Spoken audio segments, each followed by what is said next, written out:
పరిశుద్ధ పరమాదివ్య ప్రసాదమునకు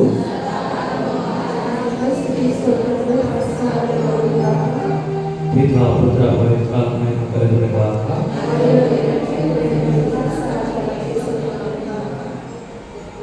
పరిశుద్ధ పరమాదివ్య ప్రసాదమునకు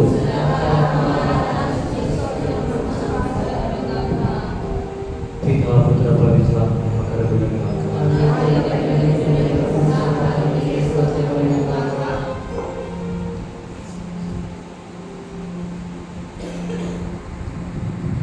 జీవగల యేసుక్రీస్తునందు మీకు ప్రియమైనటువంటి సహోదరి సహోదరులారా,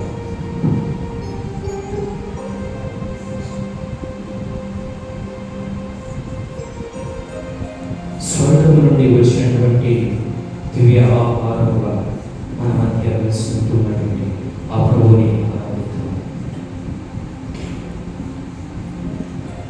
మన కోసమై జన్మించి తన యొక్క ప్రాణాన్ని ఘనంగా పెట్టి నీకు నాకు ప్రతి ఒక్కరికి కూడా మోక్ష భాగ్యాన్ని ఇచ్చినటువంటి దేవాది దేవుడు మన మధ్య తన యొక్క ప్రాణాన్ని సిలువలో ఒసగి నీకు నాకు ప్రతి ఒక్కరికి కూడా మోక్ష మార్గాన్ని తెచ్చినటువంటి రక్షకుడు అంధకారం నడవకుండా మనల్ని అందరినీ కూడా వెలుగులోకి నడిపించినటువంటి దేవుడు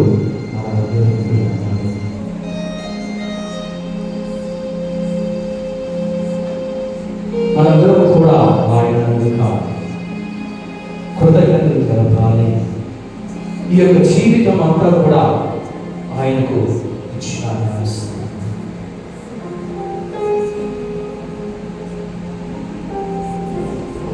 చీకటిలో బ్రతుకులో వెలుగునిపోయినటువంటి దేవుడు, నశించిపోతున్నటువంటి ఆత్మలకు జీవము ఇచ్చినటువంటి ఆ దేవాది దేవుడు.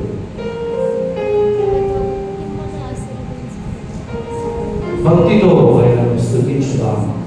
భక్తితో ప్రేమతో ఆయన యొక్క మన యొక్క హృదయాలను మన యొక్క మనస్సులను ఆ ప్రభుకి సమర్పించుకుంటూ అర్పించుకుంటూ ప్రార్థన చేద్దాం. ఇదిగో దేవా, మేమందరం కూడా వచ్చి ఉన్నాము. ఇదిగో ప్రభువా నా యొక్క శరీరం, ఇదిగో ప్రభువా నా యొక్క హృదయం, ఇదిగో ప్రభువా నా మనస్సు ఇటు మా ప్రభువుని కానుకగా అర్పించడం ప్రార్థించింది. మాటలు ఎన్ని చెప్పినా సరే సరిపోయినటువంటిది ఆ యొక్క దేవాది దేవుణ్ణి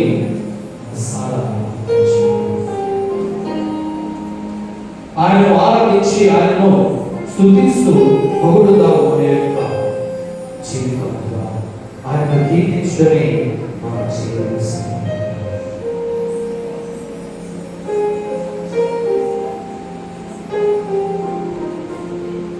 పాపములో కొట్టుమిట్టాడుతున్నటువంటి మనందరినీ కూడా తన యొక్క హస్తాల చేత మనల్ని బయటికి లాగి పాపము అనేటువంటి కడిగి మనందరినీ కూడా నూతన జన్మనిచ్చినటువంటి ఆ దేవునికి స్తుతులు స్తోత్రాలు చెల్లించాలి. ప్రేమను పంచుతూ ఆయన ఈ లోకానికి వచ్చాడు. ఆ ప్రేమను కడవరకు పంచుతూ శిలువ రూపంలో అందరికీ కూడా చూపించాడు. ఆ ప్రేమను ఒకసారి కూడా మనందరం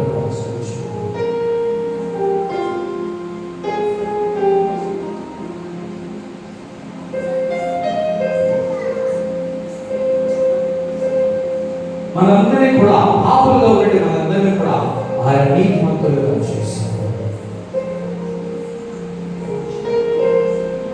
మోడువారైనటువంటి జీవితాలకు ఆయన వెలుగుని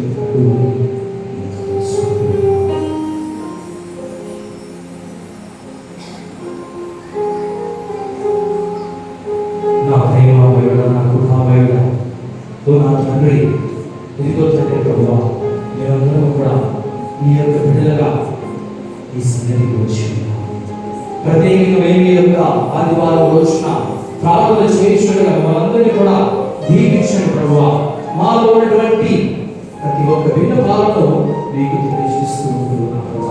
ఏ కోరికల కోసమైతే, ఏ విన్నపాల కోసమైతే, దేని కోసమైతే మేము ఇక్కడికి వచ్చున్నామో అవన్నీ కూడా మాకు వస్తుందని వేడుకుంటున్నాము. కష్టాలలో ఉన్నటువంటి మమ్మల్ని అందరినీ కూడా దీవించుకుంటామా. ఉద్యోగం లేక మేము ఇక్కడికి వచ్చున్నాము. మా యొక్క జీవితాలకు జీవనోపాధిని కల్పించమని, మా యొక్క శక్తి సామర్థ్యాలకు కూడా ఉన్నటువంటి ఉన్నగా ఉంటుంది. మీరే ఇస్తావు అని మేము నమ్మకంతో, దృఢ విశ్వాసంతో మా యొక్క విశ్వాసాన్ని బలపరచండి. మా యొక్క నమ్మకాన్ని అపనమ్మకం కాకుండా మమ్మల్ని అందరినీ కూడా గట్టిగా విశ్వసించడానికి ప్రయత్నించండి. మమ్మల్ని అందరినీ కూడా రక్షణ మార్గంలో, మోక్ష మార్గంలో నడిపించండి ప్రభువా. వ్యాధులతో, బాధలతో మీ సన్నిధికి వచ్చి ఉన్నాం ప్రభువా. మమ్మల్ని అందరినీ కూడా మీ యొక్క పవిత్రమైనటువంటి హస్తాల చేత తాకి స్వస్థత పరచమని, మాలో ఉన్నటువంటి ఆ యొక్క వ్యాధులను, బాధలను, మాలో ఉన్నటువంటి కష్టాలన్నింటినీ కూడా తొలగించమని ఇదిగో దిక్కు తోచగా ఏమి చేయనటువంటి పరిస్థితిలో మీరే ఆశ్రయం, మీరే నమ్మకం, మీరే మాకు రక్షణ అని తిరిగి ఉన్నాం ప్రభువా. మేము విశ్వాసంతో ప్రార్థన చేస్తున్నాం ప్రభువా. మాకు మా యొక్క జీవితాలకు మీరే రక్షణగా ఉండి మమ్మల్ని కూడా మీ యొక్క మోక్ష మార్గంలో, మమ్మల్ని కూడా చీకటి నుండి వెలుగులోకి, మమ్మల్ని కూడా కష్టాల్లో నుండి ఆనందంలోకి నడిపించుకున్నటువంటి ప్రభువా మీరే మమ్మల్ని కూడా నడిపించమని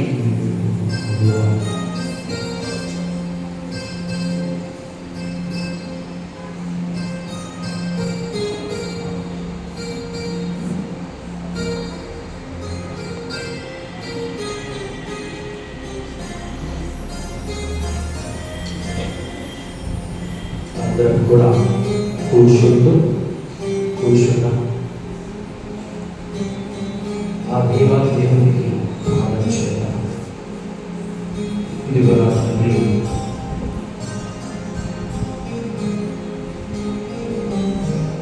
సోమరిపోతులుగా ఉన్నటువంటి మమ్మల్ని శ్రమించి కష్టపడి చేసేటువంటి మార్చడం నీ చాల తెలిసి మేము ఇక్కడికి వచ్చుకుంటున్నాం.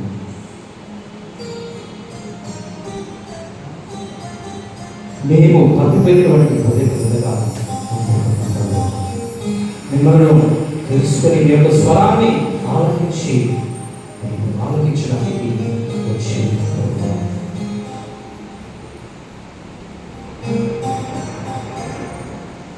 మమ్మల్ని అందరినీ కూడా పేరు పేరు నాకు పిలిచి మీ భక్తులను చేర్చుకొని మీ యొక్క ఆలోచనలోకి చేర్చుకోండి.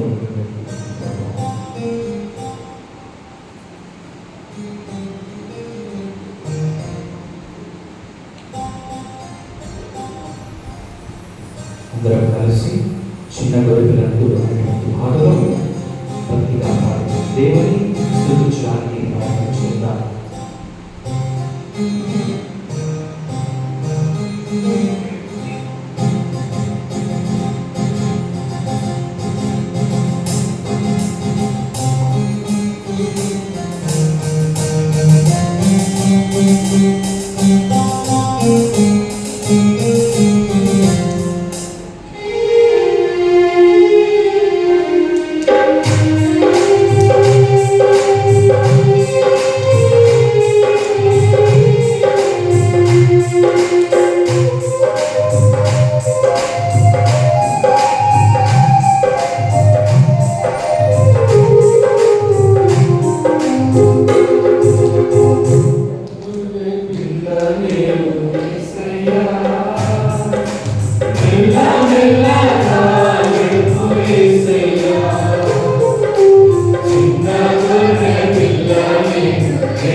తండ్రి వదనం, తండ్రి స్తోత్రం, తండ్రి ఆరాధన, తండ్రి మహిమ, తండ్రి ఘనత, యేసు వదనం, యేసు స్తోత్రం, యేసు ఆరాధన, యేసువా మహిమ, యేసువా ఘనత, ఆత్మదేవ వందనం, ఆత్మదేవ స్తోత్రం, ఆత్మదేవ ఆరాధన, ఆత్మదేవ మహిమ, ఆత్మదేవ ఘనత.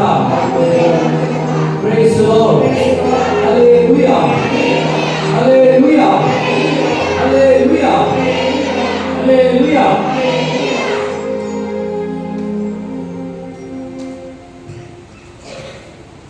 జీవం గల యేసుక్రీస్తునందు మిక్కిలి ప్రియమైనటువంటి సహోదరి సహోదరులారా,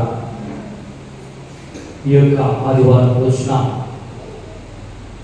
మనందరికీ కూడా దేవుని యొక్క సందేశాన్ని ఆలోచించడానికి వచ్చినటువంటి గురువర్యులు గురుశ్రీ గొల్లపల్లి సుందర్ గారు. వారు ఈ మధ్యగానే కొద్ది కాలంలోనే గురు అభిషేకం పొంది తన యొక్క మొదటి యొక్క ప్రథమ కృతజ్ఞత బలిని కూడా సమర్పించుకుంటూ ఈ యొక్క అడిగిన వెంటనే మన దగ్గరికి వచ్చి ఆ యొక్క దేవుని యొక్క సువార్తను మనతో పాటు పంచుకోవడానికి వచ్చి ఉంటున్నారు. మనందరం కూడా ఆ ఫాదర్ గారిని సాధారణంగా ఆహ్వానించుకుంటూ ఆయా ప్రభు ద్వారా ప్రభు యొక్క ఆత్మతో ప్రభు యొక్క పలుకులను పలకడానికి మనందరం కూడా ఆ ఫాదర్ గారిని సాధారణంగా ఆహ్వానించుకుంటూ క్లాస్తో బాగా ఆహ్వానించారు.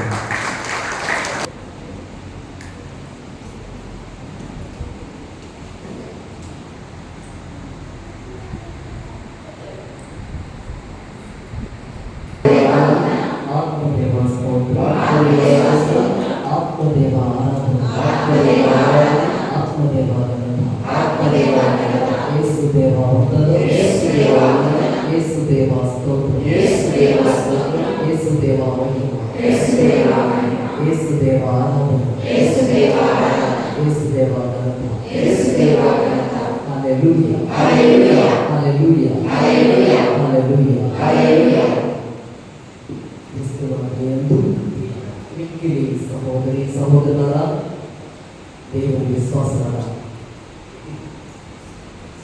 ఈరోజు ఈ పవిత్రమైనటువంటి దినమున మనమందరము దేవుని వాక్యమును బోధించడానికి ఇక్కడికి వచ్చి ఉన్నాము.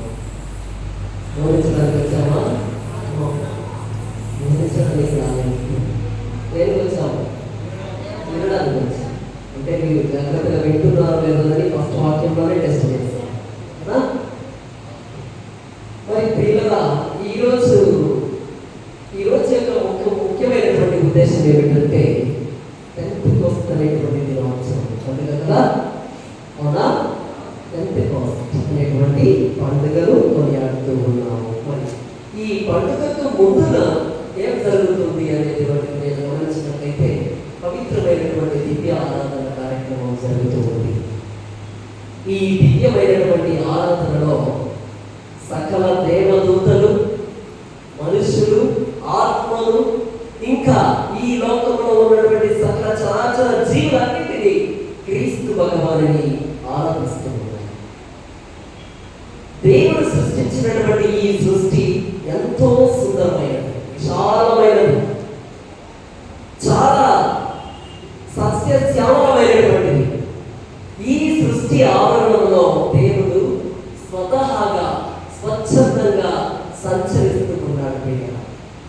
మరి అటువంటి ప్రేమమయుడు ఈ ఆలయంలో ఉన్నాడని మీరు నమ్ముతారా? ప్రియులారా? మీరు విశ్వాసం లేకున్నా కూడా, మీలో దేవుని యొక్క విశ్వాసము భయభక్తి లేకున్నా కూడా నీవు తండ్రి దేవుడు ఇక్కడ ఉన్నామని నీవు నమ్మాలి, విశ్వసించాలి. అందుకే నీవు ఈ లోకంలో ఒక క్రైస్తవ విశ్వాసిగా నీవు ప్రత్యేకింపబడ్డావు. ఇతరుల చేత నీవు ఒక క్రైస్తవునిగా పిలువబడుచున్నావు. మరి ఈ విధానమైనటువంటి ఉపోద్ఘాతం నుండి మిమ్మల్ని నేను అసలు ఈ తండ్రి దేవుడు, పరిశుద్ధాత్ముడు, యేసు ప్రభు ఎవరు, ఎందుకు ఈ అపరూపంలో నీ ముందు నిలబడాలి, దీని గురించి నేను చెప్పదలుచుకుంటున్నాను. దయచేసి ఒక్క 3 నిమిషాలు నన్ను జాగ్రత్తగా విన్నట్లయితే ఈ రోజు చెప్పే వాక్యం అంతా మీకు అర్థమవుతుంది. ఈ 3 నిమిషాలు మీరు నన్ను వినకపోతే నిజంగా చెప్తున్నాను, మీకు వాక్యం అనుకుంటాను. నేను Instagram, Facebook, Twitter, hash tag ఇంకా ఎక్కడెక్కడో జరిగే విషయాలు నేను చెప్పడానికి ఇక్కడికి రాలేకపోయినాను. నాకు అవసరం లేదు. అవి నాకన్నా మీకు బాగా తెలుసు.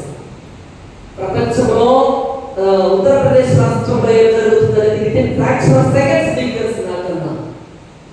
అవి చెప్పడానికి నేను రాలేదు. కేవలం సత్య స్వార్థలో ఉన్నటువంటి పలుకులని కూడా అర్థాన్ని నీకు బోధించడానికి నేను ఇక్కడికి వచ్చాను. నాకు తెలిసి తెలియనటువంటి జ్ఞానంతో నీకు చెప్పడానికి వచ్చాను. కాబట్టి మీరు దయచేసి అందరూ క్రీస్తు ప్రభుని యందు మీ యొక్క మనస్సులను కేంద్రీకరించి నిమగ్నం చేసుకొని ఆ తండ్రి దేవుడు ఎవడు, దేవుడు ఎవడు ఈ లోకంలో, ఎందుకు దేవుడు ఈ లోకంలోకి రావాలి? ఆయనకు ఆది ఉందా, అంతము ఉందా, సర్వశక్తిమంతుడా, సర్వజ్ఞానియా, సర్వాంతర్యామియా? ఈయన గురించి మీరు తెలుసుకోవాలంటే నిజంగా మీరు దేవుని యందు భక్తిని ఉంచాలి, విశ్వాసం ఉంచాలి. 3 నిమిషాలు ఇక్కడనే మీ మనస్సును పెట్టాలి.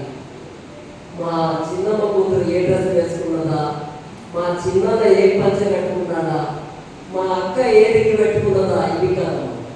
వద్దు ప్లీజ్. దయచేసి దేవుని మీద మీరు మనస్సును ఉంచి అసలు ఈ పవిత్రాత్మ సర్వేశ్వరుడు ఉన్నాడా, ఉంటే ఏ విధంగా ఉంటున్నాడు, ఆయనను నమ్మిన వారికి తగిన ప్రతిఫలం ఏముంది ఈ పరిశుద్ధ గ్రంథంలో అనేటువంటిది తెలుసుకుందాం. దయచేసి అందరూ ఒక్క నిమిషం కన్నా వస్తుందా ఆ దేవుని ప్రార్థన చేసుకుందాం. ఈ కీబోర్డ్ కార్డ్స్ తగ్గించండి అన్నారు. నేను చెప్పినప్పుడు మీరు కీబోర్డ్ సర్వమును సృష్టించి నీ అనంత ప్రేమలో సదా కాపాడుచున్న ప్రేమ గల తండ్రి, మీకే స్తుతి ఆరాధన. ఈ సమాజంలోని సాంఘిక, ఆర్థిక, ఆధ్యాత్మిక చింతనలకై పోరాడుతూ ఉన్నటువంటి సమస్త మానవాళిని సృజించినటువంటి దేవ, మీ ఘనమైన పాదములకు స్తోత్రము తండ్రి. ఈ ఉదయకాల సమయంలో ఇక్కడ చేరి ఉన్నటువంటి మేము వాక్యము తండ్రి, అయినను మాకు వాక్యమును దయచేసి నీ పవిత్రమైనటువంటి పాద పూజలో పాల్గొనేటువంటి వాక్యమును, ఆరోగ్యమును దయచేసినందుకు మీకు స్తోత్రము ప్రభువా. తండ్రి, ఈ వాక్య పరిచర్యలో ప్రభువా నన్ను మీ ఆత్మశక్తితో నడిపించమని, పరిశుద్ధాత్మ ప్రభావంతో నడిపించమని నేను ప్రాధేయపడుచుండగా తండ్రి, నా యొక్క చిన్న ప్రార్థనను మీ పవిత్రమైనటువంటి దేవదూతల ద్వారా మీ సన్నిధికి తీసుకువెళ్తారని నేను నమ్ముచున్నాను, విశ్వసిస్తున్నాను తండ్రి ప్రభువా. ఇక్కడ చేయనటువంటి ఈ ప్రియమిడులందరినీ దీవించండి ప్రభువా. వారు చేస్తున్నటువంటి ప్రతి పనిలో మీరు ఇంతవరకు తోడుగా ఉండేందుకు మీకు స్తోత్రములు ప్రభువా. ఈ కొద్ది క్షణాలు ప్రభువా మీలో విశ్వాసంలో బలపడేటువంటి బాధ్యమైనటువంటి రీతిలో వారిని తీర్చింది. అందుకు కావలసినటువంటి బుద్ధిని, జ్ఞానము, ఆత్మస్థైర్యము వారికి దయచేయమని నా తండ్రి అయినటువంటి క్రీస్తు ప్రభుని ద్వారా అడుగుచున్నాను తండ్రి. పిల్లరా, మనందరికీ తెలుసు క్రైస్తవ సమాజంలో ఏదైనా ఒక జపం చెప్పమంటే ఏం చేస్తూ ఉంటాము? ఏదైనా ఒక జపం చెప్పమంటే దేనితో ప్రారంభిస్తూ ఉంటాము? Very good. ఎవరు చెప్పారు? Very good. మనము ఏదైనా ఇక్కడ ఒక పనిని ప్రారంభించాలంటే మనం ఏం చేస్తాము? శిలువ గుర్తుతో ప్రారంభం చేస్తాము. అవునా? పిత, పుత్ర, పవిత్రాత్మ నామమున. ఈ పిత, పుత్ర, పవిత్రాత్మ అనేటువంటివి నామాలు కాదు, నామవచనాలు కాదు. అవి స్వయంగా వేరువేరుగా ఉన్నటువంటి క్రీస్తు భగవానుడే. ఎందుకు చెప్పబోతున్నానంటే మనలో ఈ దేవుని గురించి సరిగా తెలియకుండా ప్లా ప్లా ప్లా ప్లా బార శర బార అనేటువంటి మాటలతోటి జనాలను ఉత్తేజపరుస్తూ ఉన్నాను. ఎంతో మంది మనలాంటి అవిశ్వాసులు, కొంతమంది విశ్వాసం సన్నగిల్లినటువంటి వారిని ఏం చేస్తున్నారంటే మాయమైనటువంటి మాటలతో ఏం చేస్తున్నారంటే ఇక్కడ నుండి జీవి సత్రం లేదా ఇక్కడ నుండి మధ్యాహ్న నగరాన్ని తీసుకుపోతున్నారు. అటువంటి వారిని మీరు విశ్వసిస్తారా, లేకపోతే సత్య స్వార్థ కలిగినటువంటి స్వార్థికులను నీవు విశ్వసిస్తావా అనేటువంటిది ఈ ఈ రోజు నేను మీకోసం తయారు చేసుకొని వచ్చినటువంటి సందేశం. ఈ సందేశంలో ఏమి దాగి ఉంది అంటే, మొట్టమొదటిసారిగా త్రిత్వైక సర్వేశ్వరుడి గురించి మీకు తెలియజేస్తూ ఉన్నాను. ఈ త్రిత్వైక సర్వేశ్వరుడు అనేటువంటి వ్యక్తి తండ్రి, కుమారుడు, పరిశుద్ధాత్మ దేవుడు. వీరు బాహ్యపరంగా వేరువేరుగా ఉన్నారు. తండ్రిని మనం చూసినట్లయితే తెల్ల గడ్డలతోటి చేతులను చాచి కనిపిస్తూ ఉంటాడు. కుమారుని మీరు చూసినట్లయితే శిలువ మీద వేలాడబడుతూ ఉంటాడు కుమారుడు. ఆత్మ పరిశుద్ధాత్మ మీరు చూసినట్లయితే పవిత్ర గ్రంథంలో పావుల రూపంలో ఉంటుంది, అగ్ని రూపంలో ఉంటుంది, గాలి రూపంలో ఉంటుంది, ధ్వని రూపంలో ఉంటుంది. మరి ఈ పవిత్రాత్మ సర్వేశ్వరుడు ఎవరు? వీరందరూ ఏక శరీరులై జీవిస్తూ ఉన్నారా? వీరు ముగ్గురు మూడు దేవుళ్ళ, లేకపోతే ఒక్కరా? ఎవరండి? ఒకరే కదా? గట్టిగా చెప్పబడుతుంది దేవుడు. మనందరికీ తెలుసు, ఈ ముగ్గురు వ్యక్తులు వేరువేరుగా జీవిస్తూ ఉన్నప్పటికీ అందరూ ఏక శరీరులై ఉన్నారు. త్రిత్వము ఒక్కరే. దైవత్వము త్రిత్వములో పాదుకొని ఉంది. కేవలం క్రీస్తు భగవానునిలో పాదుకొని ఉన్నాను, అబ్బా పిత దగ్గర పాదుకొని ఉన్నాను, ఆత్మ పావుల రూపంలో పాదుకొని ఉన్నాను. ఈ దైవత్వం అనేటువంటిది మహత్తరమైనటువంటి త్రిత్వంలో దైవత్వం అనేటువంటిది పాదుకొని ఉంది. ప్రియ, ఈ 233వ సంవత్సరం క్రీస్తు ప్రభువు చనిపోయిన తర్వాత 233వ సంవత్సరంలో మొట్టమొదటిసారిగా సభ జరుగుతుంది. కథోలిక శ్రీ సభ జరుగుతుంది. అక్కడ ఏం జరుగుతుందంటే, ఇదిగో ఈ పవిత్రాత్మ సర్వేశ్వరుడు, ఈ పుత్రుడు యేసు ప్రభువు, ఈ తండ్రి, వీరు నిజంగా ఒక్కరేనా లేదా ముగ్గురుగా ధృవీకరించబడ్డారా? ఏంటి అసలు ఈ గోళ? ఎందుకు ఒక్కరిని మనం విశ్వసించలేకున్నామని ఆ సభలో వారు చెప్పినట్లయితే, ఆ సభ యొక్క అంతరార్థం ఏం జరుగుతుందంటే, దివ్య వ్యక్తులు వాస్తవంగా వేరు లేరు. దివ్య వ్యక్తులు ఎవరు? ఆది దేవుడు యావే తండ్రి, ప్రభువు, తర్వాత ఆత్మస్వరూపుడు. వీరందరూ వేరే, కానీ ఒంటరి కాదు. వారు ముగ్గురు దేవుడు కాదు, వారు ఒకరే. ఎందుకంటే తండ్రి కుమారుని అనుసారంగా జీవించాడు, కుమారుడు తండ్రి ఆత్మపరంగా జీవించి ఉన్నాడు. కాబట్టి ఈ సభలో వారు ఏం చేస్తున్నారంటే, ఈ ట్రినిటీ, ఈ ముగ్గురు త్రిత్వాన్ని ఏక దేవుడిగా ఈ ప్రపంచ మానవాళికి విశ్వలేఖ తెలియజేస్తున్నారు. అసలు ఈ త్రిత్వము ఎందుకు వచ్చింది అంటే, ఈ త్రిత్వం అనేటువంటిది ట్రినిటీ అనేటువంటి దానిలో లాటిన్ పదము నుండి వచ్చింది. ట్రిని అంటే త్రి, ముగ్గురు అనేటువంటిది. వీరందరూ కలిసి ఏక శరీరులుగా ఆత్మ రూపంలో ఈ లోకంలో జీవిస్తూ ఉన్నారు. ఈ యొక్క విషయం మీకు అర్థమైతే ఇక నేను చెప్పబోయేదంతా మీకు అర్థమవుతుంది. ప్రియ, ఇప్పుడు దేవుడు ముగ్గురు, అవునా? దేవుడు ముగ్గురు కదా? ఎంతమంది వ్యక్తులు? ముగ్గురు వ్యక్తులు, మూడు స్వభావములతో ఉన్నటువంటి వ్యక్తులు. కానీ వారి మహిమ ప్రభావము, వారి స్వభావము ఒకటే. వ్యక్తులు వేరైనా వారి మహిమ ప్రభావము అంటే దైవికమైనటువంటి చేసేటువంటి పనులు, వారి యొక్క స్వభావం, ఇవన్నీ ఏకరీతిగా ఉన్నాయని వారు తెలియజేశారు. 1215వ సంవత్సరంలో లాటరన్ మహాసభ అనేటువంటి దానిలో ఏం చేస్తూ ఉన్నారంటే, దైవత్వంలో ముగ్గురు దివ్య వ్యక్తులు పాల్పంచుతున్నారు. కుమారుడు ఏమిటో తండ్రి కూడా అదే, తండ్రి ఏమిటో కుమారుడు కూడా అదే, పవిత్రాత్మ ఏమిటో తండ్రి కుమారుడు కూడా అదే. ఇవన్నీ కలయికే ఒకే ఒక త్రిత్వము, ఆది దేవుడు, త్రియేక దేవుడు. మరి ప్రియులరా, ఈ త్రియేక దేవుడు మేము దైవశాస్త్రం చదివేటప్పుడు చాలా భయంకరమైనటువంటి సబ్జెక్ట్ ఇది. అందరూ ఫెయిల్ అయ్యేటువంటి సబ్జెక్ట్ ఇది అర్థం కాదు. మరి అలాంటి సందర్భంలో పునీత అగస్టిన్ గారు ఏం చేస్తున్నారంటే, ఈ దైవాన్ని ఆయన బాగా ఈ లోకంలో ఉన్నటువంటి సమస్యలన్నీ తెలుసుకొని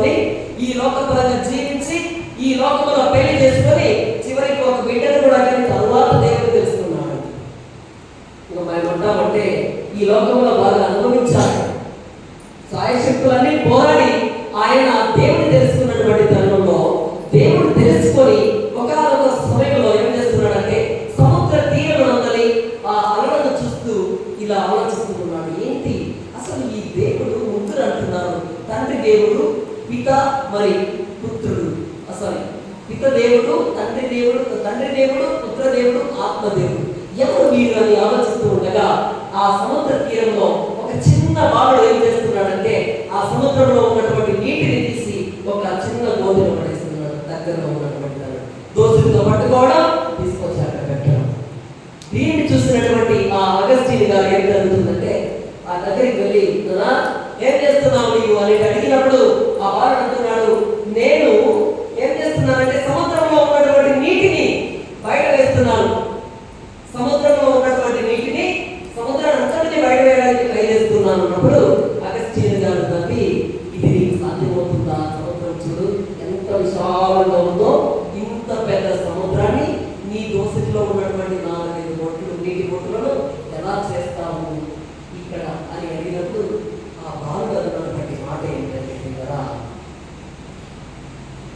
అంత పెద్ద సముద్రాన్ని ఇంత గోతిలో ఎలా పోస్తావు నీవు అని అగస్టిన్ గారు అడిగినప్పుడు ఆ బాలుడు అంటున్నాడు, జాగ్రత్తగా వినాలి, అంత పెద్ద త్రిత్వైక దేవుని పితా పుత్ర పవిత్రాత్మ దేవుని రహస్యాన్ని నీ చిన్న బుర్రలో పెట్టాలని మీరు అనుకున్నప్పుడు ఈ సముద్రాన్ని నేను ఈ గోతిలో పడివేయడం సాధ్యం కాకుండా ఉంటుందా?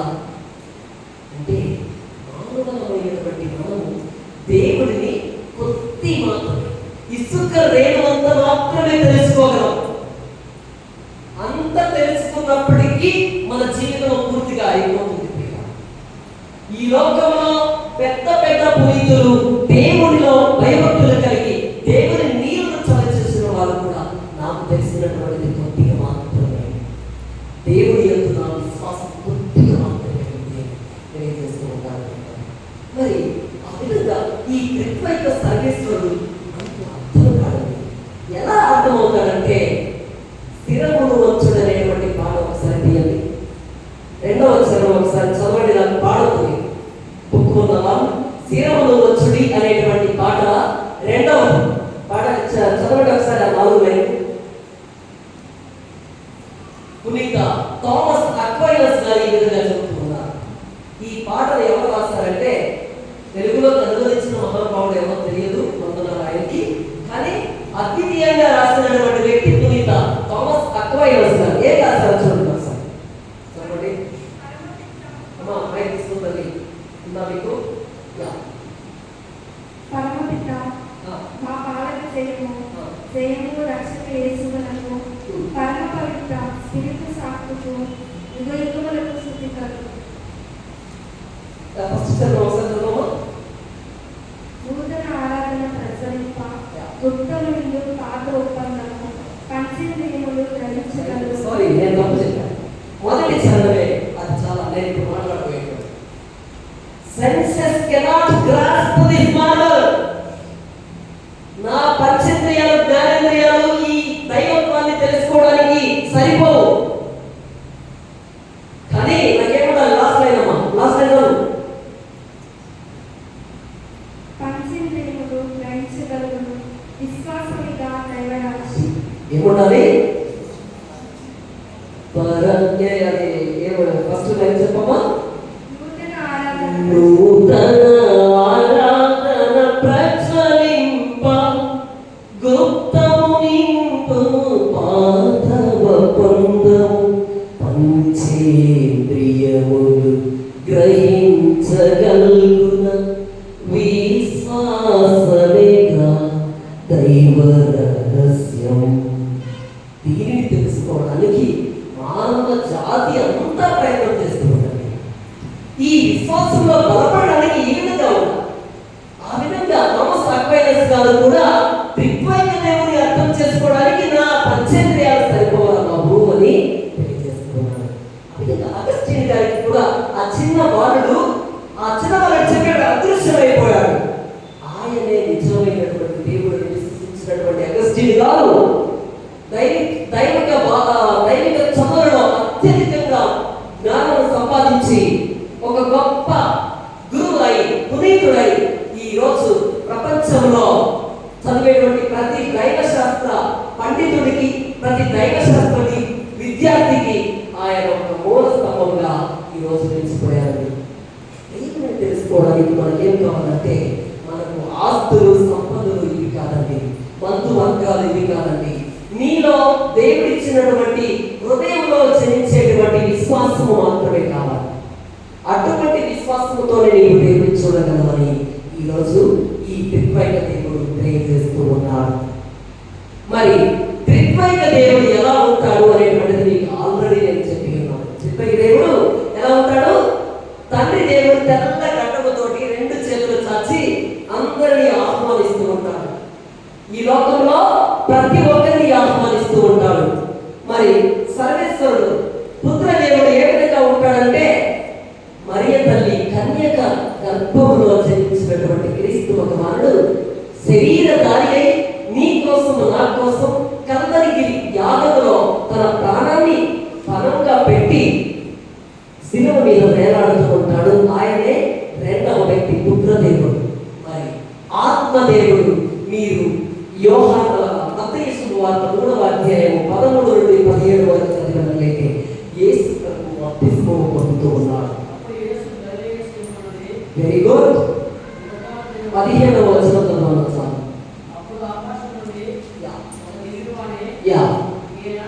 ఈయన నా ప్రియమైన కుమారుడు, నేను ఇతని గురించి అధికముగా ఆనందించుచున్నాను. ఇతడే నా ప్రియమైన వాడు, నా ప్రియమైన కుమారుడు, ఇతనిని ఆలకించి అనుసరించండి. తండ్రి దేవుడు కలిగినటువంటి మాటలు పవిత్రాత్మ దేవుడు ఆత్మ రూపంలో వచ్చి ఆయన మీద వాడుతూ ఉన్నాడు. యేసు ప్రభుల మీద వాడుతూ పవిత్రాత్మ సర్వేశ్వరుడు పావన రూపంలో ఆవరించిన తరుణంలో తండ్రి దేవుడి స్వరాన్ని అక్కడ ఉన్నటువంటి జనాలు వింటూ ఉన్నారు. ఈ విధంగా ఉంటారండి. ఇక ఈ త్రిత్వ దేవుడు ఎలా పనిచేస్తారు? ఈ పవిత్రాత్మ సర్వేశ్వరుడు, ఈ పుత్ర దేవుడు, ఈ తండ్రి దేవుడు ఏ విధంగా పనిచేస్తాడంటే మీరు ఒకసారి ఏం చేయాలంటే ఆదికాండము 18వ అధ్యాయంలోకి పోవాలి. ఆదికాండము 18వ అధ్యాయం 1-8 అక్కడ మీరు చూసినట్లయితే అబ్రహాముకు దేవుడు ప్రత్యక్షమవుతూ ఉన్నాడు. మమ్రే వద్ద దేవుడు అబ్రహాముకు ప్రత్యక్షమవుతున్నాడు. ఎలా ప్రత్యక్షమవుతున్నాడంటే బాగా అలసిపోయి ఆయన ఏం చేస్తున్నాడు? ఒక సందర్భంలో చెట్టు కింద కూర్చోనుంటే ఏం చేస్తున్నాడు? 3 వ్యక్తులు ఆయనకు కనిపిస్తున్నారు. ఆ ఎడారి మార్గంలో ఎంత ప్రయాణంలో వారు ఎందుకు పోతున్నారో తెలియక ఈ అబ్రహాము పితామహుడు, విశ్వాస పితామహుడు ఏం చేస్తున్నాడంటే వారిని, అయ్యా ఈ రోజు మీరు మా ఇంటిలో ఉండి మేము చేసినటువంటి ఆహారం మీరు భుజించి తర్వాత చల్లబడిన తర్వాత మీరు వెళ్ళండి అని అబ్రహాము ఆ 3 వ్యక్తులతో అడిగినప్పుడు వారంటారు, సరే నీవు చెప్పినట్లే ఈ రోజు మేము మీ ఇంటిలో ఉంటాము అని పలికిన తర్వాత అబ్రహాము ఏం చేస్తున్నారు? సారా దగ్గరికి వెళ్ళి, ఇదిగో ఇక్కడ ఉన్నటువంటి ఈ 3కి నీవు ఈ రోజు ఆహారం చేయాలి. ఒక మంచి క్రొవ్విన లేఖలను తీసుకొని వచ్చి వధించి వారికి మంచి ఆహారం భుజించబడతారు. మరి అన్నం తిన్న తర్వాత వారు ఇప్పుడు ఫలప్రదంగా వారు ఏం చేస్తున్నారంటే ఈ అబ్రహాముకు సంతానం లేదని గ్రహించినటువంటి వారు, ఇదిగో ముందటి సంవత్సరము ఇదే సమయానికి మేము మరలా ఇక్కడికి వస్తాము. ఇక్కడికి వచ్చిన తర్వాత మేము ఒక గుడ్ న్యూస్ వింటాము, ఒక మంచి వార్తను వింటాం, మంచి వార్తను వింటాం. అదేమిటంటే నీ భార్య ఉంది కదా సారా, ఈమె గర్భము ధరించి ఒక కుమారుని కలుగుతుంది. వంటగదిలో ఉన్నటువంటి సారా అమ్మ, అయ్యో నాకు 70 సంవత్సరాలు ఉన్నాయి, ఈయనేమో కుమారుడు అంటున్నాడని నవ్వుతుంది. ఆ నవ్వును కూడా తెలుసుకునేటటువంటి ఈ దైవ మనుషులు, ఈ 3 ఏం చేస్తున్నారంటే నీవు దేవుడిని అవమానపరపకూడదు, నీవు దేవుడిని అవమానపరపకూడదు మనం ఏం చేయాలి? విశ్వాసంలో బలపడాలి, విశ్వసించి నమ్మాలి. ఏదైనా దేవునికి అసాధ్యమైనటువంటిది లేదు కదా, కనుక నీవు విశ్వాసం వచ్చి ఉండవు అని అంటే వారిరువురు దేవుని యొక్క విశ్వాసం వచ్చి మరుసటి సంవత్సరానికి ఒక 12 బిడ్డలు కలగాలంటే 21వ వచనంలో మీరు చూస్తూ ఉంటారు. 21వ అధ్యాయంలో మీరు చూస్తూ ఉంటారు. ఎవరికి జన్మనిచ్చారు? 21వ అధ్యాయంలో మీకు అక్కడ ఉంటుంది, చెప్పండి. జన్మనిచ్చారు. దేవుని యొక్క భయభక్తులు కలిగి విశ్వాసంలో జీవించిన తర్వాత వారు ఫలాన్ని పొందారు. మరి ఆ త్రిమూర్తులు ఎవరంటే ఆది కాండములోనే మనకు వెల్లడి చేసినటువంటి, మనకు తెలియచేసినటువంటి పితా, పుత్ర, పవిత్రాత్మ సర్వేశ్వరుడు. అబ్రహాముడు పితామహుడు, విశ్వాసానికి పితామహుడిని భావించినటువంటి ఆయనను తండ్రి దేవుడు పలు విధములుగా టెస్ట్ చేశాడు, అనేక విధములుగా ఆయన పరీక్షించాడు. మరి అటువంటి విశ్వాసాన్ని మనం కూడా రేకెత్తించమని ఆ తండ్రి దేవుని మనము మనస్ఫూర్తిగా ప్రార్థన అడుగుదా. దేవుని యందు బలము, విశ్వాసంలో నమ్మిక ఇవన్నీ కలుగ చేయమని ఆ తండ్రి దేవుని ఒక చిన్న గీతను ద్వారా పెట్టుకున్నాం. మీరందరూ కళ్ళు మూసుకోండి. నిద్రపోయే వాళ్ళు కూడా కళ్ళు మూసుకోండి. ఒకసారి నిద్రపోయే వాళ్ళు కూడా గట్టిగా కళ్ళు మూసుకొని మీరు దేవుని ప్రార్థించండి, ఆరాధించండి. తండ్రి దేవుని మహిమలో మీరు నిజంగా వెలుగొందబోతూ ఉన్నారు. మరి అటువంటి అవకాశం ఇచ్చినటువంటి దేవుని మనం ఒకసారి పవిత్రాత్మ సర్వేశ్వరుని మన మధ్యలోనికి ఆహ్వానించుకుందాం.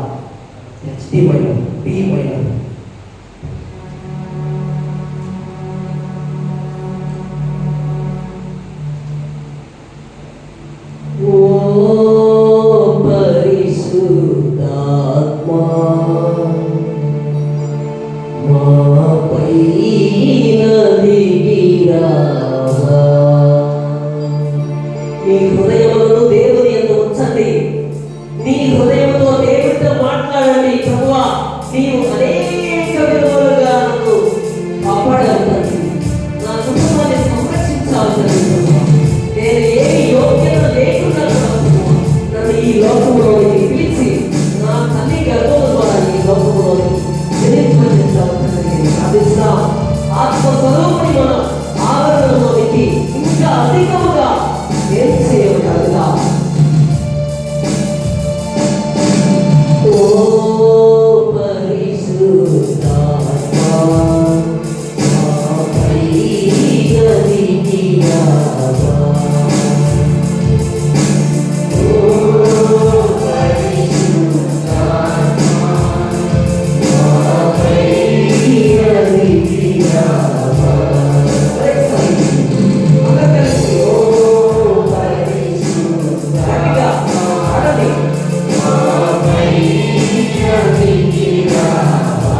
ఆ తండ్రి దేవుని, నేను కూడా నీ బిడ్డనే తండ్రి అని ఆ దేవుని స్తుతిస్తూ విశ్వసిస్తూ ఆరాధిద్దాం. మేమందరము మీ బిడ్డలమే, మాపై దిగిరావా. మళ్ళీ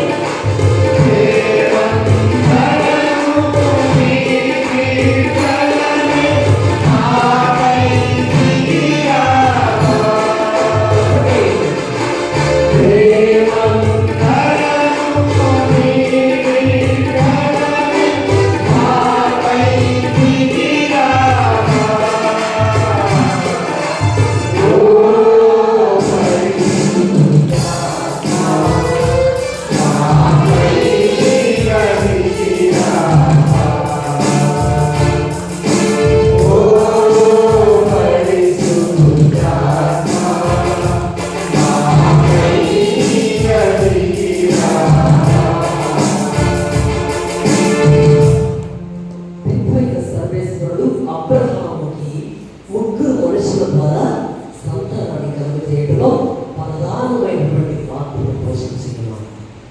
మరి ఈ లోకంలో నిన్ను నన్ను రక్షించడానికి ఒక మనిషిని ఈ లోకంలోకి పంపినాడండి. ఎవరు? ఆయనను ఈ లోకంలో పంపడానికి ఆయన చేసినటువంటి ఘనమైన కార్యం ఏమిటి? ఆ తండ్రి దేవుడు చేసినటువంటి పని ఏమిటి అంటే, తన దగ్గర ఉన్నటువంటి గబ్రియేలు మనస్కుడిని యూదా జాతి స్త్రీ 14 ఏళ్ల బాలిక దగ్గరికి పంపాడు. ఈ 14 సంవత్సరాల వయసులో ఉన్నటువంటి ఈ అందమైనటువంటి రూపం, చాలా అందమైనటువంటి వ్యక్తి. మీరు సినిమాలో చూస్తే యుక్త వయసులో ఉన్నటువంటి మరియ తల్లి, ఇంగ్లీష్ సినిమా తెలుగులో ఈ శాంతి స్వరూపమైనది కాదు, కరుణమైనది కాదు, ఇంగ్లీష్ సినిమా మీరు చూస్తే అందమైనటువంటి మరియ తల్లి యుక్త వయసులో ఎంత అందంగా ఉంటుందో మీరు గమనిస్తూ ఉంటారు. ఆ తల్లి దగ్గరికి గబ్రియేలు సర్వేశ్వరుడు వచ్చి ఏం చేస్తూ ఉంటారంటే, దేవుని వాగ్దానాన్ని ఇస్తూ ఉంటారు. ఇదిగో అమ్మా, అనుగ్రహ పరిపూర్ణురాలని శుభము, ఏలిన వారు నీతో ఉన్నారు, నీవు పవిత్రాత్మ ప్రభావం ద్వారా గర్భము ధరించి ఒక కుమారుని కలవు, ఆ కుమారునికి యేసు అని పేరు పెట్టుము, ఆ కుమారుడు మహనీయుడై దావీదు వంశపు రాజుగా ఈ లోకంలో నిరంతరము పరిపాలిస్తూ ఉంటాడు అని ఆ గబ్రియేలు సర్వనస్తుడు చెప్పిన తర్వాత ఏం జరుగుతుందంటే, మానవమూర్తి కదా, ఎవరైనా ఏదైనా అసౌకర్యమైనటువంటి విషయాలు మనకి చెప్పినప్పుడు, అయ్యో అదెట్లా జరుగుతుందా, అదెట్లా జరుగుతుందో నాకు తెలియదు కదా, ఆయన ఎవరో నాకు తెలియదు, ఈయన ఎవరో నాకు తెలియదు, ఆయన నా గురించి ఎందుకు మాట్లాడతాడు, అవునా అంటామా? మన భాష ఖచ్చితంగా మీరు నాకు చెప్పరు, బయటికి వెళ్ళిన తర్వాత చెప్పుకుంటారు. నాకు తెలుసు, నేను కూడా ఇలాంటి అల్పం ముందుకు వచ్చినటువంటి వ్యక్తిగా. సో ఈ యూదా జాతి స్త్రీ దగ్గరికి గబ్రియేలు సర్వనస్తుడిని తీసుకొని వెళ్ళి సత్య స్వార్థను బోధిస్తూ ఉండగా, ఆ తల్లి మానవమూర్తి కాబట్టి, అమ్మా ఇది మీరు ఎక్కడి నుండి వచ్చారో నాకు తెలియదు, కానీ ఇదంతా ఒక విచిత్రముగా సన్నివేశం జరుగుతూ ఉంది. ఎందుకంటే నేను పురుషుని ఇంతవరకు ఎరుగను, అటువంటి కన్యకలైనటువంటి నాకు గర్భము అని మీరు అంటున్నారు కనుక ఇది నాకు నమ్మశక్యం కాలేదు. అప్పుడు ఆ తల్లి, ఇదిగో నీ ఏమంటారు ఎలిసబెతమ్మను చూడు, ఆమెకు వయస్సు మళ్ళినది కదా, ఆమె ముసలిది అయినది కదా, అయినను ఆమె గర్భము ధరించి ఇది 6వ మాసము. ఏదైనా దేవునికి అసాధ్యమైనటువంటిది ఏది ఈ లోకంలో లేదు కనుక నీవు ఆ విధంగానే దేవుని ధరిస్తావు, గర్భ ఫలములో దేవుడు నీయందు పుడతాడు అని చెప్పినప్పుడు ఆ తల్లి కేవలము విశ్వాసంలో బలపడినటువంటి ఆ స్త్రీ దూత చెప్పిన ఒకే ఒక్క మాటకు తన జీవితాన్ని ముందు జరిగేటువంటి పరిణామాలను కూడా లెక్క చేయకుండా, నేను ఎందుకు చెప్పానంటే ఈ ముందు జరిగేటువంటి పరిణామాలు, ఆనాటి యూద ఆచారం ప్రకారము భర్త లేకుండా ఒక కన్యక గర్భము ధరించినట్లయితే, వ్యభిచారంలో పట్టుబడినట్లయితే రాళ్లతో కొట్టి ఈ ఊరి గ్రామ వెలుపలకు తీసుకుని వెళ్ళి రాళ్లతో కొట్టి చంపివేయబడుతుంది. మీకు ఇంకా మంచి వాక్యములు నేను చెప్పాలంటే ఇంగ్లీష్ మూవీ ఒకటి ఉంది, స్టోనింగ్ ఆఫ్ సొరాయా. ఆ తల్లి నిజంగా వ్యభిచారి కాదు, కానీ తండ్రి ఏం చేస్తారంటే ఇతరుల మోజులో పడి ఆ తల్లిని ఒక వ్యభిచారిగా గమనించి మొట్టమొదటి రాయిని తన కడుపున పుట్టినటువంటి బిడ్డ చేత వేయిస్తాడు. ఆ విధంగా యూదుల ఆచారం ప్రకారం వ్యభిచారంలో పట్టుబడినటువంటి స్త్రీని రాళ్లతో కొట్టి చంపడం. ఈ పరిణామాలను కూడా లెక్క చేయకుండా తల్లి దేవుని యందు విశ్వాసం వచ్చి, ఇదిగో నేను దేవుని దాసురాలు, నీ మాట చొప్పున నాకు జరుగును కాక అని దేవుడిని, ఆ వాక్య స్వరూపుని తన గర్భములో ఉంచుకుంటుంది. ఈ విధంగా ఈ త్రిత్వైక సర్వేశ్వరుడు పనిచేస్తూ ఉంటాడండి. త్రిత్వ దేవుడు గర్భము రూపంలో ఆమె హృదయంలోనికి వచ్చి ఉన్నాడు సుతుడు. మరి తండ్రి దేవుడు ప్రేరేపణ ద్వారా గబ్రియలు దూత ఆత్మ రూపంలో అక్కడికి వచ్చి ఉండి మాట్లాడుతుంది. మరి ఈ త్రిత్వైక దేవుడు ఎలా సహాయపడతారంటే, ప్రియులరా, మీరు త్రిత్వైక దేవునికి ఈ విధంగా ఈ అబ్రహాముకి ఏ విధంగా సహాయపడ్డాడో, ఈ మరియ తల్లికి ఏ విధంగా సహాయపడ్డాడో, ఈ విధంగా మనకు కూడా సహాయపడుతూ ఉంటాడు. మరి మనం పెళ్లిలో 3 ముళ్ళు వేస్తూ ఉంటారు మగపిల్లలు. ఎందుకు వేస్తూ ఉంటారని చరిత్ర ఏమని చెప్తుందంటే పరిశుద్ధ గ్రంథం కాదు, దయచేసి ఇది మాత్రము బయట నుండి మీకు చెప్పాలి. చరిత్ర చదివేటప్పుడు సత్య శ్రీ సభ ఏమని బోధిస్తుందంటే 3 ముళ్ళులో 3 ముళ్ళు పిత అనేటువంటి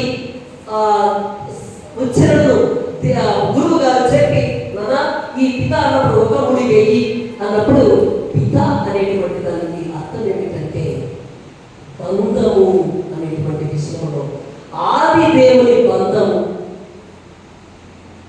పుత్ర అనేటువంటి విషయానికి వస్తే రెండవ ముడి ఈ ఆది దేవునికి పుత్ర దేవుడు ఏర్పరచుకునేటువంటి అనుబంధము. మరి ఈ 3వ ముడి పరిశుద్ధాత్మ, పవిత్రాత్మ అనేటువంటిది ఒక గొప్ప నిబంధన. ఈనాటి నుండి ఈ పవిత్రమైనటువంటి తాలి ద్వారా నేను నిన్ను భార్యగా స్వీకరించబోతున్నాను.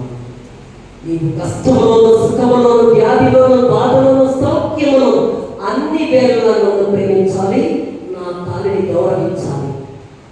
శ్రీ సభ ఇంతటి నిగూఢమైనటువంటి అర్థాన్ని తెలియజేస్తుంది.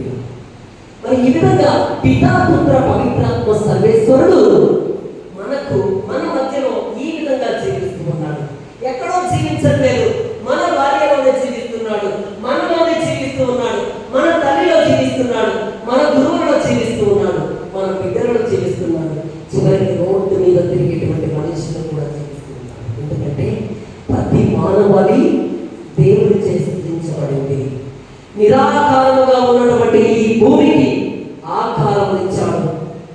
ఆదికాండము 2వ అధ్యాయం 7వ వచనంలో మీరు ఒకసారి చదివితే ఎవరి గురించి తెలియజేస్తుందంటే ఒకసారి చదవండి. యావే తీసుకొని చేసి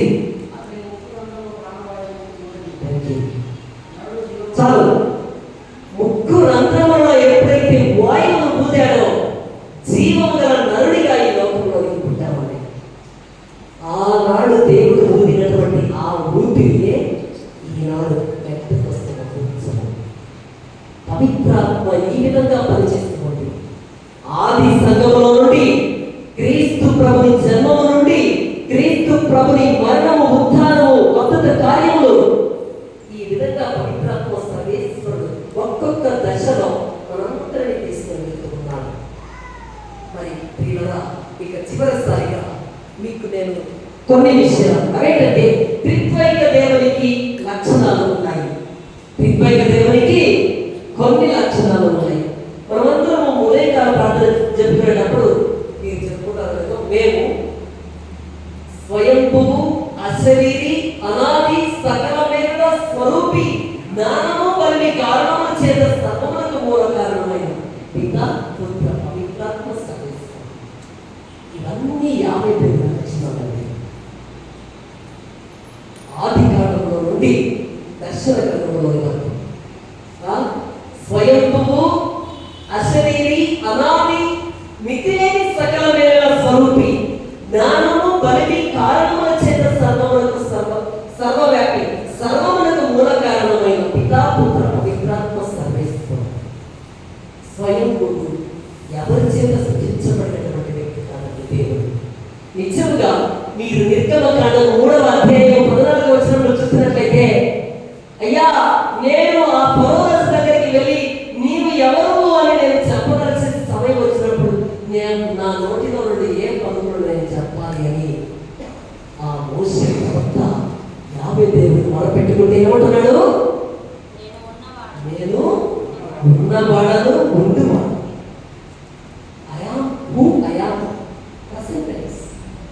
నేను ఉంటున్నాను, నేను ఉన్నాను, నేను ఉండిపోతాను. దేవుడు ఈ విధంగా సర్వమును సృష్టించినటువంటి దేవుడు ఎవరితో సృష్టించబడలేదు. ఇంకా మీరు చూసినట్లయితే యోహాను గ్రంథము 1వ అధ్యాయము 1వ వచనం, ఆదిలో వాక్కు ఉండెను, ఆ వాక్కు దేవుని యొద్ద ఉండెను, ఆ వాక్కు దేవుడై ఉండెను, మన మధ్య నివసించెను. క్రీస్తు ప్రభు వాక్య రూపంలో ఉన్నవాడు, ఉండువాడు మనలోనికి వచ్చి మన మధ్య జీవించినటువంటి వ్యక్తి. ఎవరి చేత సృజించబడినటువంటి వ్యక్తి కాదు. ఈ విధంగా తండ్రి దేవుడు స్వయంపుడు ఎవరి చేత సృజింపబడినటువంటి వాడు. సర్వశక్తిమంతుడు. ఆది కాండము 17:1 ఒకసారి చూడండి. ఏమంటున్నాడు? ఆది కాండము 17:1 నేను సర్వశక్తిమంతుడైన దేవుని, నీవు నా యందు మెలుగుము, నీవు నిర్దోషివై జీవించుము అని అబ్రహాముకి చెబుతూ ఉన్నాడు. అబ్రహాము విశ్వాసానికి తండ్రి అయినప్పటికీ కూడా దేవుని యందు భయభక్తులు లేకుండా జీవిస్తాడేమో అనే భయంతో యావే దేవుడు ఇంకా దగ్గరికి తీసుకొని ఏమంటున్నాడు? 15వ అధ్యాయం 1వ వచనంలో, నేను సర్వశక్తిమంతుడైనటువంటి దేవుడిని, నీవు నా దగ్గర వెలిగి నిర్దోషివై జీవించాలి అని చెబుతూ ఉన్నాడు. మరి ఇర్మియా గ్రంథం 23:24 మీరు చూసినట్లయితే, నా కంటికి కనిపించకుండా ఏమైనా మీరు ఈ లోకంలో చేయగలరా? ఎందుకంటే ఈ లోకం అంతా నా ఆధీనంలో ఉన్నది. సర్వజ్ఞాని యావే దేవుడు ఆయన లక్షణాన్ని ఈ విధంగా తెలియజేస్తున్నాడు. నేను సర్వజ్ఞాని, నేను ఈ విధంగా సర్వములకు మూల కారణమైనటువంటి వ్యక్తిని నేను తెలియజేస్తున్నానని చెబుతున్నాను. ఇక చివరి వచనం తెలియజేస్తున్నానంటే, సర్వములకు మూల కారణమైన సర్వవ్యాపి, ప్రపంచమంతా విస్తరించి ఉన్నటువంటి శ్రీసభ యొక్క ఘనకార్యాలన్నింటిలో దేవుడు ఉన్నాడు. శ్రీసభ ఎంతవరకైతే వ్యాపించి ఉందో, శ్రీసభ ఇంకా వ్యాపించబోతుందో, ఈ ప్రపంచంలో ఎక్కడ మనిషి ఉన్నాడో అక్కడల్లా దేవుడు వ్యాపించి ఉన్నాడు. దైవశక్తి ఇంకా వ్యాపించి ఉన్నాడు. కాబట్టి ఈ పవిత్రమైనటువంటి ఈ ఆరాధన సమయంలో ఆ త్రిత్వైక దేవుడు మనం తెలుసుకున్నట్లయితే, పవిత్రాత్మ సర్వేశ్వరుడు ఎవరు అనేటువంటిది మనకు అర్థమైనట్లయితే, నేను పూజలో చెప్పబోయేటువంటి వాక్యం పెంతెకోస్తు మహోత్సవం మీకు ఇంకా బాగా అర్థమవుతుంది. మరి చివరిసారిగా ఈ త్రిత్వైక సర్వేశ్వరుడి గురించి ఒక వ్యక్తి మన ఊరిలో జరిగేటువంటి ఉదాహరణతో చెప్పి ఉన్నాడు. ఆయన ఎవరంటే, యేసు ప్రభువుకు సిలువను మోయడానికి సహకరించినటువంటి వ్యక్తి ఎవరండి?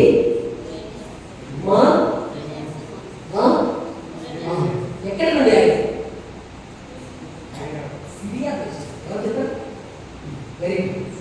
ఆ సిరియాపురి సీమోను గారు ఏమంటున్నారంటే, తండ్రి, క్రీస్తు, పరిశుద్ధాత్ముడు ఏ విధంగా ఉంటారంటే గృహము, గది, తాను. యావే దేవుడు గృహం అయితే, క్రీస్తు ప్రభువు తలుపు. క్రీస్తు ప్రభువు తలుపు అయితే తాళపు చెవి, తాళము ఎవరు? యావే పవిత్రాత్మ సర్వేశ్వరుడు. ఈ విధంగా వారి త్రిత్వైక దేవుడి గురించి తెలియజేస్తున్నాడు. సాధారణమైనటువంటి ప్రజలకు అర్థమయ్యేటువంటి భాష. ఇంకా ఏం చేస్తున్నారు?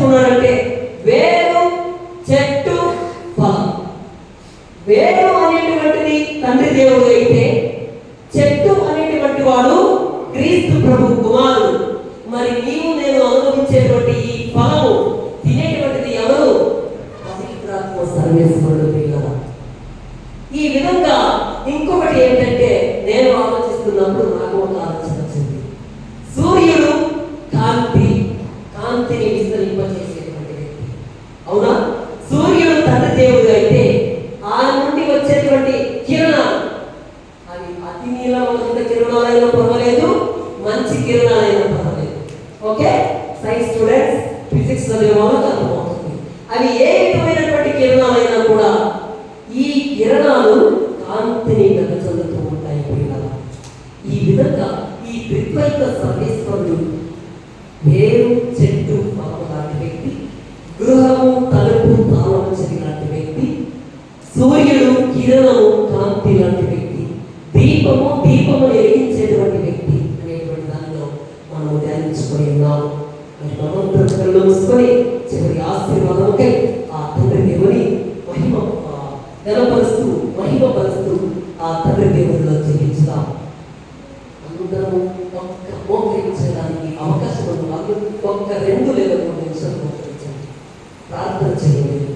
ఇంతసేపు మీరు కూర్చొని ఉన్నారు, దేవుడి వాక్యం నా ద్వారా విన్నారు, దేవుడు నా ద్వారా పలికినటువంటి పలుకులు మీరు ఉన్నారు. కానీ ఇప్పుడు నేను చెప్పబోయే విషయం ఏంటంటే పిల్లల, మీరు దేవుని ముఖాముఖిగా చూడండి, దేవుడితో ముఖాముఖిగా మాట్లాడండి. మీ ముఖ కవలికలను తెలుసుకున్నటువంటి ఆ తండ్రి దేవుడు, ఆ పవిత్రాత్మ సర్వేశ్వరుడు నీ బాధలను వింటూ నీకు గొప్ప స్థిరమైన ప్రతిఫలం దయచేస్తాడు. నేను ఇతరుల కోసం ప్రార్థన చేయమని ఎప్పుడు ఇతరులు నన్ను ప్రార్థన చేయమని అడుగుతూ ఉంటాను, కానీ నేను సామాన్యంగా నన్ను ప్రార్థన చేయమని నేను అడగను. ఎందుకంటే నా తండ్రి నా ముఖ కవలికలను, నా హృదయ కోరికలను తెలిసినటువంటి దేవుడు నేను మాట్లాడితే నాకు నిజంగా ప్రతిఫలాన్ని దయచేస్తాను. కాబట్టి నేను కూడా అంతటి మనసుతో ఆ తండ్రి దేవుని ప్రార్థించు, ఆ తండ్రి దేవునిలో నీవు జీవించు. ఆత్మదేవ నీకు వందనాలు ప్రభువా. ఈ లోకంలో నేను చేసినటువంటి ప్రతి తప్పును నేను క్షమించాను. జీవితంలో నా కుటుంబంలో నీవు ఎన్నో ఘనకార్యాలు చేసినాను. నేను నీకు కృతజ్ఞత తెలుపుకోలేకపోయిన ప్రభువా, ఈ చిన్నపాటి సమయంలో, ఈ ఆరాధన సమయంలో నేను ప్రార్థన చేస్తూ ఉండగా తండ్రి ప్రభువా, నా హృదయములను, నా హృదయ ఆలోచనలను మీరు ఎదిగినటువంటి దేవా, నన్ను దీవించండి. నా హృదయ కోరికలను మీరు మీ దగ్గర స్థిరంగా ఉంచుకోండి. ఎందుకంటే ప్రభువు మంచివాడు, ఆయనకు వందనములు అర్పించెదము. ప్రభువు సజీవుడు, ఆయనకు స్తుతులు చెల్లించెదము. ప్రభుని విజయము ఘనమైనది, ప్రభుని విజయము ఘనమైనది. సంతసముతో కీర్తించెదము, సంతసముతో కీర్తించెదము. ఆయన స్థిరమైన ప్రేమ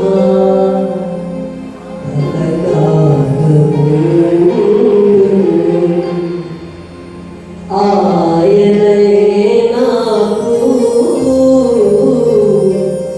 విజయము చేకూర్చెను. ప్రభుని విజయము ఘనమైనది, ప్రభుని విజయము ఘనమైనది. సంతసముతో కీర్తించెదము. ఆయన స్థిరమైన ప్రేమ కలకాలముండును. ఆయనే మనకు విజయము చేకూర్చెను. ప్రార్థన చేద్దాం. తండ్రి, నీవు ఇచ్చినటువంటి ఈ జీవితాన్ని నీకు స్తోత్రం. ఎన్నో విధములుగా ప్రభు, ఎన్నో మాటలతో, చేతులతో, తలంపులతో నేను నీకు దూరం అయిపోయినప్పుడు కన్న బిడ్డవలే నా హక్కును చేర్చి, నా తల్లి నా బయట కొందరు ఏ విధంగా దాచుకొని నన్ను కాపాడిందో, కోడి పిల్ల రెక్కల కింద తన బిడ్డను ఏ విధంగా సంరక్షించిందో నేను సంరక్షించావు ప్రభువా. ఆ దేవుని ప్రేమించుదాం, ఆరాధిద్దాం, ప్రార్థన చేద్దాం, కన్నీటిని కాచుదాం, దేవునిలో దేవుని యందు విశ్వాసంలో బలపడదాం. ఈ లోక వ్యామోహ ఆకర్షణ సుడిగుండంలో పడిపోయినటువంటి నీవు తెలుసుకో, నీ శరీర సౌందర్యం ఉన్నంత వరకే ఈ లోకం వాంఛన.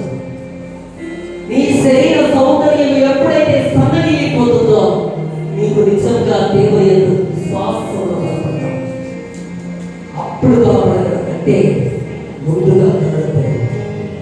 ఇప్పుడే దేవుని చూడు, దేవుడితో మాట్లాడు, మాటలతో మాట్లాడలతో నిన్ను నమ్మ చేసేటువంటి వ్యక్తులకు దూరంగా ఉండు. వాక్యంతో బలపరిచేటువంటి వ్యక్తులతో నీకు జీవించు. దశమ భాగం అడుగుతున్నటువంటి బిడ్డలను వెంటే ఏమి అడగకుండా నిన్ను ఆహ్వానించేటువంటి బిడ్డలను నీవు ఆహ్వానించు. అటువంటి సంఘము నీవు బలం, అటువంటి సంఘాన్ని నీవు బలపరచు. అటువంటి వ్యక్తులను, గురువులను, కన్యాస్త్రీలను నీవు బలపరచు. వారి యొక్క నీ విశ్వాసం వచ్చు. ఏదైనా వారి నిజముగా దేవుడు తల్లిని, తండ్రిని, భూమిని, సకల సమస్తలను చేసి ఎక్కడో పుట్టి నీ దగ్గరికి వచ్చి సేవ చేస్తున్నటువంటి ఆ బిడ్డల ఎందు నేను విశ్వాసం వచ్చు. సంఘం ఏర్పరిచి కుమారులను, కుమార్తెలను విదేశాలలో చదివించుకుంటున్నటువంటి వారి కోసం నీవు బలపడదు. అటువంటి వారి కోసం కాకుండా నీకై ప్రాణత్యాగం తన జీవిత సర్వాన్ని అర్పిస్తున్నటువంటి గురువుల కోసం వారి కోసం నేను ప్రార్థించి వారి విశ్వాసంలో బలపడుతుంది. అటువంటి వారిని వాక్యంతో బలపరిచి నీ యొక్క జీవిత విధానంతో బలపరిచి వాక్యమును దయచి ఆ తండ్రి చెబుదాం, నీవే నన్ను రక్షించు, నీవే నాతో మాట్లాడుతుంది. ఆ దేవుని ప్రాధేయపడుతూ దేవుడిచ్చినటువంటి గొప్ప పరలోక ప్రార్థనలు మనసారా చేతులు రెండు పైకెత్తి పరలోక మందులో మా తండ్రి నీ నామము పూజింపబడుగా గట్టిగా ప్రార్థన చేద్దాం. పరలోక మందులో మా తండ్రి నీ నామము పూజింపబడుగా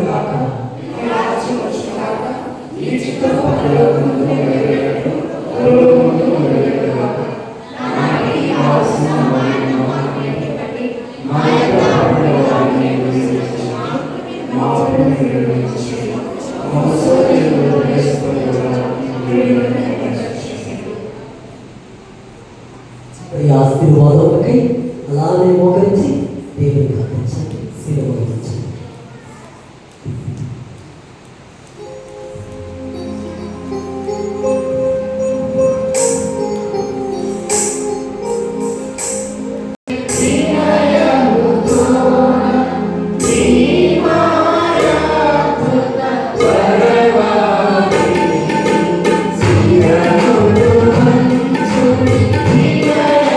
Yeah.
దివ్య శరీర